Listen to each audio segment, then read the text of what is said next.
राजस्थान में सरकारी English medium स्कूलों को बंद या मर्ज कराने के सरकार के फैसले पर सियासी बवाल थमने का नाम नहीं ले रहा है। शिक्षा मंत्री मदन दिलावर ने एक बार फिर स्पष्ट किया है कि यह निर्णय बिना वजह नहीं बल्कि जमीनी हकीकत को देखते हुए लिया गया है। दिलावर ने सीकर में पत्रकारों से बात करते हुए कहा, जब बच्चे ही स्कूल में नहीं आ रहे तो सरकार क्या करेगी। उन्होंने बताया कि ऐसे 380 स्कूलों से ज्यादा प्राथमिक स्कूल थे जिनमें एक भी बच्चा नामांकित नहीं था, लेकिन फिर भी उन्हें बंद नहीं किया गया बल्कि अन्य स्कूलों के साथ मर्ज किया गया ताकि संसाधनों का बेहतर उपयोग हो सके। जनवरी 2024 में राजस्थान सरकार ने पूर्ववर्ती अशोक गहलोत सरकार द्वारा शुरू किए गए महात्मा गांधी इंग्लिश मीडियम स्कूलों की समीक्षा शुरू की थी। कुल 3741 स्कूलों को लेकर सरकार ने विचार किया, या तो इन्हें बंद कर दिया जाए या पास के अन्य स्कूलों में मर्ज किया जाए। कांग्रेस ने इस फैसले को जन विरोधी करार देते हुए जमकर विरोध किया है। पार्टी का आरोप है कि यह कदम पिछली सरकार की लोकप्रिय योजना को खत्म करने की कोशिश है, जो गरीब तबके के बच्चे को बेहतर भविष्य देने के उद्देश्य से शुरू की गई थी।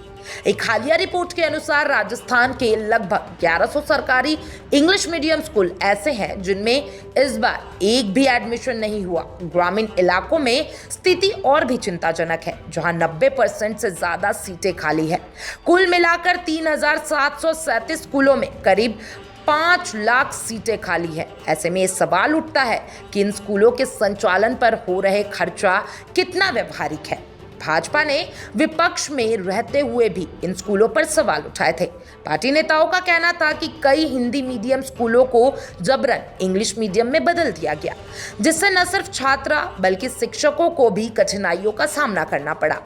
भाषा की समझ, संसाधनों की कमी और प्रशिक्षित शिक्षकों के अभाव में ये स्कूल कभी भी अपनी पूर्ण क्षमता तक नहीं पहुंच पाए हैं। शिक्षा मंत्री मदन दिलावर ने इस मुद्दे पर कांग्रेस को आड़े हाथे लेते हुए कहा, कांग्रेस हर अच्छे काम का विरोध करती है। उन्होंने 370 हटाने, राम मंदिर निर्माण और सर्जिकल स्ट्राइक जैसे राष्ट्रीय हित के फैसले का भी विरोध किया। अब वे सिर्फ इसलिए विरोध कर रहे हैं क्योंकि ये स्कूल योजना उनके शासनकाल की है। जहां कांग्रेस इसे गरीबों के शिक्षा अधिकार पर हमला बता रही है, वहीं सरकार का कहना है कि वह जमीनी सच्चाई को देखकर निर्णय ले रही है। शिक्षा मंत्री के अनुसार जहां स्कूलों में पर्याप्त संख्या में बच्चे हैं वहां व्यवस्था को बनाए रखा जाएगा, लेकिन जहां कोई नामांकन नहीं हो रहा वहां संसाधनों का दुरुपयोग नहीं किया जा सकता। सरकार ने इस मुद्दे पर निर्णय लेने के लिए उप मुख्यमंत्री प्रेमचंद बैरवा की अध्यक्षता में सब कैबिनेट गठित की थी, जिसमें शिक्षा मंत्री मदन दिलावर, स्वास्थ्य मंत्री गजेंद्र सिंह खीवसर और खाद्य मंत्री सुमित गोदारा को सदस्य बनाया गया। इस कमेटी का काम स्कूलों की स्थिति की समीक्षा कर एक ठोस योजना बनाना है। शिक्षा विशेषज्ञों का मानना है कि सिर्फ स्कूल बंद करना समाधान नहीं है। सरकार को चाहिए कि वे इन स्कूलों में आधारभूत संरचना, प्रशिक्षित शिक्षक, डिजिटल संसाधन और परिवहन सुविधा बढ़ाए, जिससे ग्रामीण इलाकों में पढ़ाई के प्रति विश्वास बढ़े।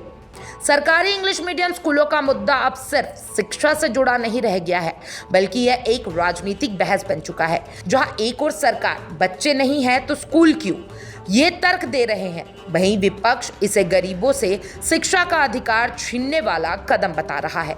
अब देखना यह होगा कि इस बहस का भविष्य क्या रूप लेता है और क्या कोई ऐसा रास्ता निकलता है जिससे बच्चों की शिक्षा और सरकारी संसाधनों दोनों का संतुलन कायम रह सके।